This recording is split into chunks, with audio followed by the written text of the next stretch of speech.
एक सीधी सी बात है, स्कूल का काम स्कूल ही करेगा। ये बात जो अगर कोचिंग संस्थान या अभिभावक समझें कि भाई मैं कोचिंग इंस्टीट्यूट में पढ़ा लूँगा और मेरा बच्चा आईआईटी जेईई या नीट में बहुत अच्छे नंबर से पास हो जाएगा और ऐसा हो जाएगा वैसा हो जाएगा, जब तक वो एनसीईआरटी का किताब पढ़ के 12वीं का परीक्षा नहीं पास करेगा तब तक वो आईआईटी जेईई में ऑल इंडिया रैंक 1 ही हो जाए और वो 12वीं की परीक्षा में फेल कर जाए तो कौन सी आईआईटी है जिसमें जो उसको एडमिशन देगी।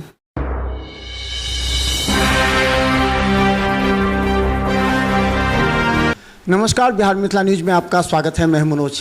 देखिए, शिक्षा पर अगर हम चर्चा करते हैं तो ये काफ़ी महत्वपूर्ण है, लोगों को आकर्षित भी करता है।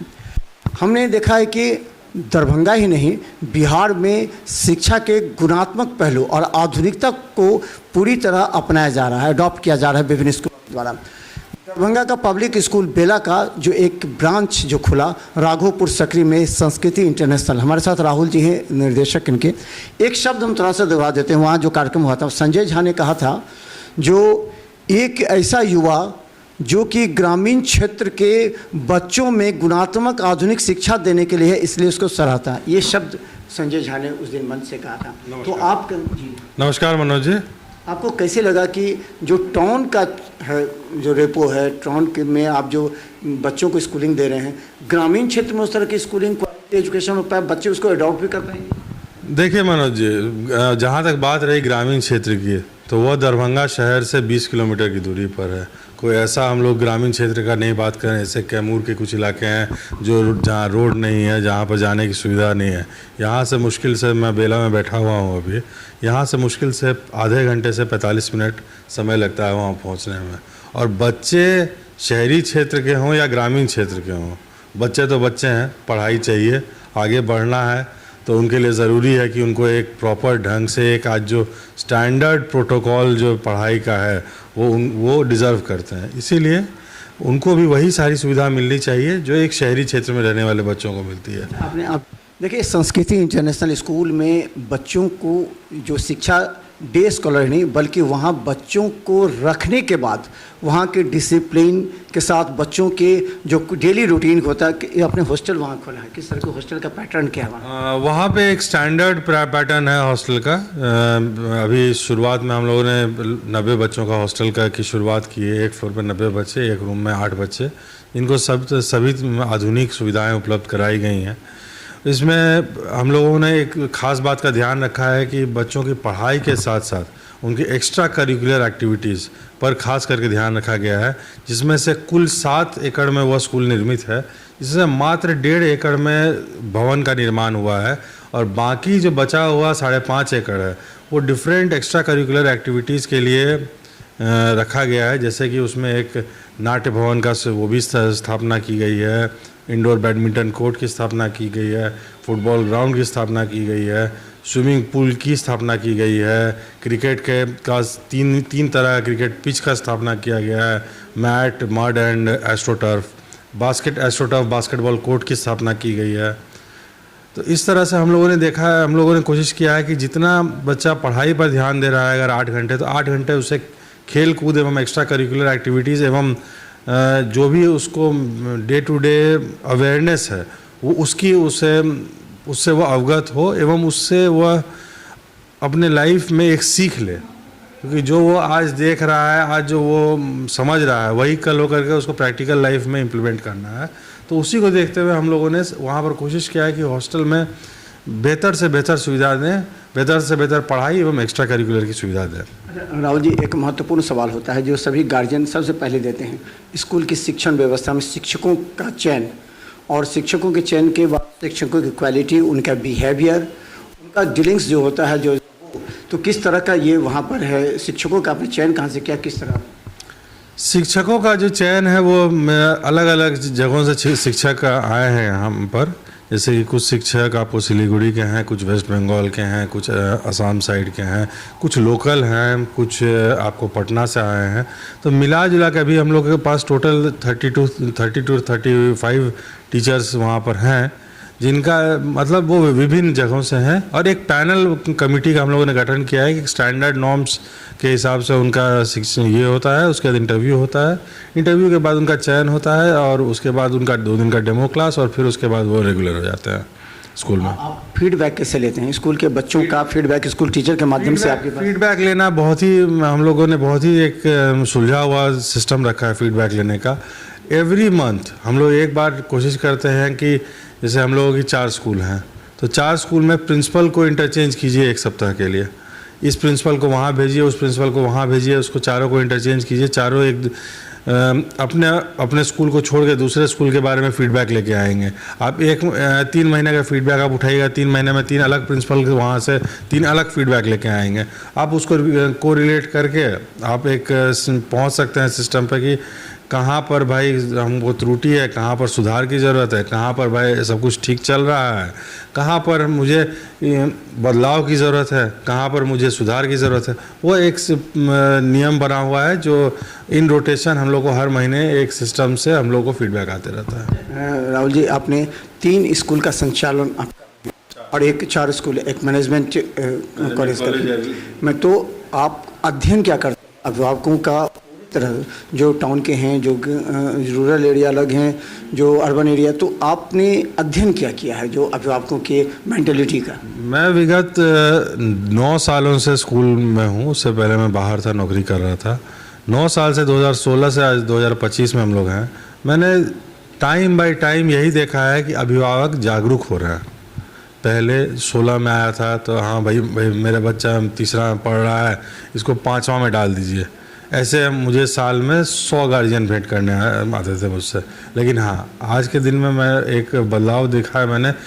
शहरी क्षेत्र हो, ग्रामीण क्षेत्र हो, MBA BBA कॉलेज हो, टीचर एजुकेशन हो, जो भी हो, मैंने एक चीज़ देखा है कि गार्जियन जागरूक हो रहे हैं। गार्जियन अपने बच्चों के प्रति बहुत सारी चीज़ें में सोच रहे हैं अब, जो पहले वो नहीं सोचा करते थे कि भाई मेरा बच्चा आगे ये अगर आज के दिन में वो कॉमर्स ले रहा है तो वो आज से 3 साल बाद या 5 साल बाद कहाँ रहेगा।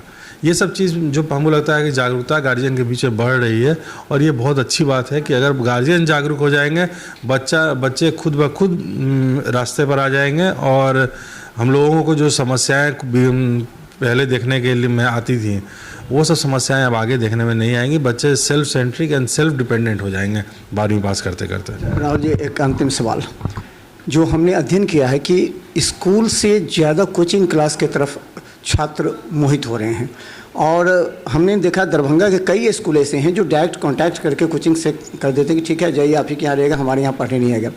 अभिभावकों को दोहरी मार झेलनी पड़ती है। क्या स्कूल धीरे धीरे अपनी क्वालिटी खोता जा रहा है, और पूरी तरह स्कूल भी निर्भर हो रहा है कोचिंग संस्थानों पर, जो कि 6 घंटे पढ़ाते हैं उनको अपने कोचिंग में रहकर?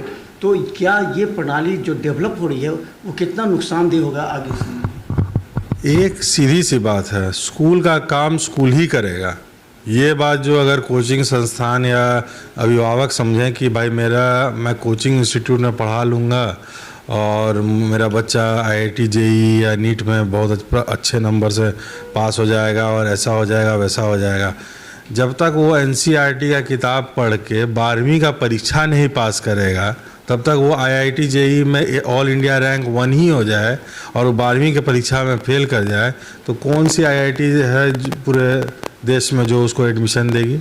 कौन सा ऐसा आईवी लीग कॉलेजेस का बात कर लें या कोई भी देश विदेश में कोई बड़े कॉलेज का बात कर लें, स्कूल का काम स्कूल ही करेगा। स्कूल में बच्चों का अभी हम लोग के जो चेयरमैन साहब हैं CBSE के, राहुल सिंह जी IAS हैं, उनका ये भी आया है कि अब आपको स्कूल में सुनिश्चित करना है कि बच्चों का प्रेजेंस रहे, जिसके लिए अभी विगत हम लोगों की एक बैठक भी CBSE स्कूलों की हुई थी, और हम लोग एकदम ही स्ट्रिक्ट हैं अब इस बात पर कि भाई आपको 75% या 80% का जो एक पैरामीटर मिला है वो आपको फुलफ़िल करना है। और कोचिंग संस्थान में आपको ठीक है, आपको अगर नहीं लगता है कि आपको कोचिंग संस्थान जाना इतना ही ज़रूरी है, आप जाइए, लेकिन हाँ, हम लोगों को स्कूल का एक जो महत्व है वो सस्टेन करेगा, और वो कोचिंग संस्थान से कई ऊपर है। अभिभावकों को क्या संदेश देना चाहेंगे कि इस बदलते एजुकेशनल इन्वायरमेंट में जहां प्रतिस्पर्धा है, जहां आगे बढ़ने की होड़ है, जहां मोबाइल टेक्नोलॉजी है, तो इन तमाम के बीच आप क्या संदेश देंगे एक गार्जियन को, एक अच्छे गार्जियन को, ताकि वो अपने बच्चे के कैरियर की सोच सकें? देखिए, जहाँ पर टेक्नोलॉजी है, जहाँ पर आपको प्रतिस्पर्धा है, जहाँ पर आप बात कर रहे हैं कंपटीशन की, तो कंपटीशन हमेशा हेल्दी कंपटीशन होना चाहिए। टेक्नोलॉजी हमेशा सही चीज़ में इस्तेमाल होना चाहिए। और जो भी आज के गार्जियन हैं उनको हल्का सा, कुछ नहीं, दिन के 24 घंटे में अगर वो आधा घंटा निकाल के अपने बच्चे का मॉनिटरिंग करेंगे तो उन्हें कोई भी तरह की समस्या नहीं आएगी। और मैं उस बात को सुनिश्चित करके कहता हूँ, आधा घंटा अपने बच्चे के साथ अगर गार्जियन बिताते हैं तो उसके बाद मुझे लगता है कि 99% समस्या तो वहीं निदान हो जाएगी। और उसके बाद जो ऐसी कोई समस्या बची रहेगी तो स्कूल है, यहाँ पर स्कूल में प्रिंसिपल हैं, डायरेक्टर हैं, सब हैं, आप आ सकते हैं, आप साझा कर सकते हैं बात को कि भाई ये समस्या है, इसका क्या किया जाए। जो कमज़ोर छात्र हैं उसके लिए कुछ स्पेशल आपके यहाँ व्यवस्था है, जो कि पिछड़े हुए कमज़ोर छात्र हैं उनके लिए यही व्यवस्था है कि वो बच्चे जो हैं, हम लोग एक्स्ट्रा क्लास की सुविधा देते हैं। उसमें शाम में जब स्कूल में छुट्टी हो जाती है उसके बाद वो 2 घंटा रुक के टीचर्स रुकते हैं, उनको आप अपना एक्स्ट्रा टाइम लें, टीचर से अपना जो भी प्रॉब्लम है, जो भी सोल्यूशन है उस बारे में बात करें और बेस्ट से बेस्ट रिजल्ट। एक और जुड़ा हुआ सवाल है जो कि काफ़ी कई स्कूलों जो बाहर पटना में अन्य जगहों पर होता है, क्यों नहीं 8वां से जो बच्चे मेडिकल या इंजीनियरिंग की परीक्षा की तैयारी करना चाहते हैं उसके लिए आप लोग क्या सेलेक्ट करके क्लास से ही ऐसे बच्चों को अपने यहाँ स्पेशल अटेंशन दे करके उसके लिए अभिभावकों से सहयोग ले करके क्या इस तरह की कोई प्लानिंग है आगे के समय में, क्योंकि ये स्कूल को आगे बढ़ाएगा? देखिए, 8वें क्लास में जहाँ बात रहा कि अभिभावक से सहयोग या उसको इंजीनियरिंग या मेडिकल की तैयारी, 8वें में बच्चे खुद ही नहीं क्लियर रहते हैं कि मुझे आगे क्या करना है। तो इस तरह की चीज़ें हम लोग 11 से पिकअप कर सकते हैं, लेकिन 8वें से पिकअप करना, आज के दिन में बहुत सारे कोचिंग संस्थान हैं, देखते हैं हम लोग कि शहर में विगत कोचिंग संस्थान है, 5वें क्लास से कोचिंग हम दे रहे हैं कि हमको 5वें से ही हम तैयारी कर रहे हैं। अरे उस बच्चे का भविष्य में क्या आना है, उसको मैथमेटिक्स पसंद आना है कि उसको बायोलॉजी पसंद आना है, वो आप 5वें क्लास में कैसे निर्धारित कर सकते हैं? वो संभव ही नहीं है। लेकिन हाँ, 10वें क्लास के बाद उसको एक अपना ध्येय निश्चित हो जाता है। उसके बाद हम लोग ज़रूर इस बारे में सोचेंगे कि कुछ ऐसा सुविधा दिया जाए जो बच्चे एक निर्धारित रूप में अपनी 10वीं के बाद 11वीं 12वीं 2 साल अपना तैयारी करें और उसके बाद अपने IIT या नीट या CA या जो भी जिस भी क्षेत्र में जाना चाहें उस क्षेत्र में अव्वल रिजल्ट लाने की कोशिश करें। तो धन्यवाद। हम बता दें राहुल मिश्रा जो कि 4 स्कूल और 1 मैनेजमेंट संस्थान का संचालित करने में अपने पिता के पूरी तरह पदचिन्हों पर चलते हुए आधुनिक टेक्नोलॉजी गुणात्मक शिक्षा को अपनाते हुए पूरे दरभंगा में एक नाम अपना स्थापित कर लिया है। जैसे ही संस्कृति इंटरनेशनल स्कूल का राघोपुर सकरी में स्थापना दिन जब बड़े नेता आए थे, उन लोगों ने एक स्वर में एक बात कहा, ग्रामीण क्षेत्र में जिस तरह स्कूल को विकसित किया जा रहा है, कम से कम 10 किलोमीटर रेंज के जितने भी ग्रामीण क्षेत्र के बच्चे हैं उनको आधुनिक शिक्षा मिलेगी, जो कि क्षेत्र का बदलाव होगा और इससे ही देश का विकास होगा। राहुल मिश्रा ने जिस तरह कदम उठाया इस क्षेत्र में निश्चित तौर पर सराहनीय, ये हम नहीं, वहाँ मौजूद तमाम नेताओं ने कहा और आसपास क्षेत्र के लोग भी कह रहे हैं। लेकिन इनके लिए एक चैलेंज अवश्य है कि इन तमाम स्कूल को किस तरह संचालित करें ताकि बेहतर शिक्षा प्रदान की जा सके। देखते रहिए न्यूज़, यूट्यूब में सब्सक्राइब कीजिए। GTPL सिटी केबल और 10 चैनल पर लाखों लोग हर घंटे में देख रहे हैं। धन्यवाद।